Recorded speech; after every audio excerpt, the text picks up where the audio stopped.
You've seen that it's begun. In the coming days, the IDF will continue to carry out precise strikes against Hamas terrorist infrastructure in Gaza City. Some of these large buildings filled with booby traps, every kind of death trap, because it's the last push to win this marathon, to finish this war in total victory for Israel.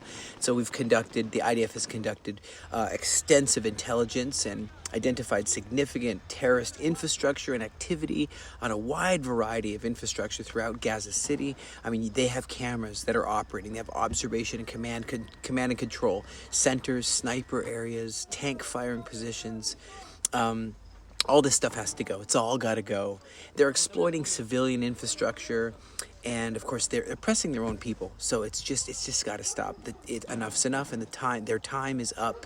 Their rule is over, and so we're doing every measure we can as the IDF to minimize any risk of harming any civilians.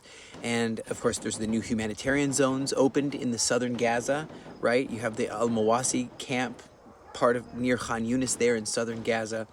So it's declared a humanitarian zone, and it's there's field hospitals there, there's food, there's desalination for water, there's medicine, there's medical tents. Okay, there's everything needed to support the civilians, and so that's the way we do it, with care, with precision. And the residents of Gaza City and northern areas have been urged to relocate there for their safety. Stay away from the Hamas right now. Stay away from the Hamas. The announcement, we've dropped the leaflets, we've put the announcements out, and of course people are saying, well, how is it going to happen? How are they going to have food? Will they have famine? Will there be starvation as they're displaced? It's unfortunate to be displaced, but no, none of those things will happen. If they go to the safe areas, they'll be safe. But you know what they're doing? They're fortifying their tunnels. They're digging in their heels.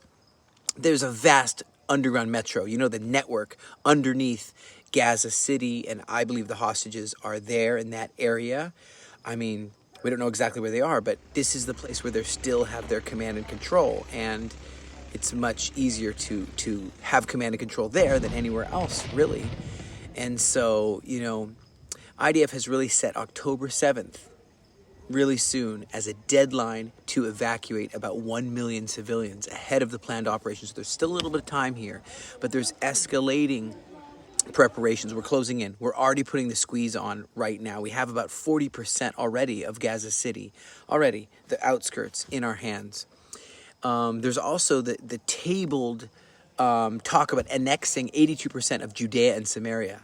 Now, that's promised land. Does that mean that the world will come against us in that?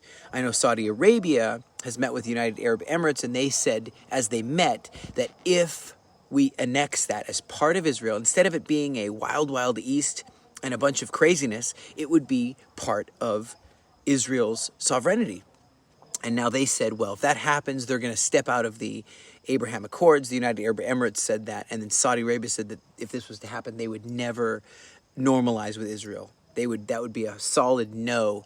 And I guess the question that's come up is, if our security and having a place that's run by the rule of law, what's more important? That our home is safe and our cars driving through Highway 90 there and the Jordan Valley, and that it becomes a valley of peace instead of a valley of just craziness where terrorists are able to do whatever they want. What's more important, that or the prospect of normalization with Saudi Arabia?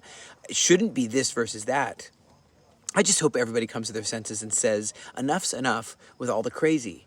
It's time to bring this to the biblical perspective, because God of Israel is good, God of Israel is love, and so his plans are lovely and good for all the sons of Abraham, even Ishmael, even Isaac.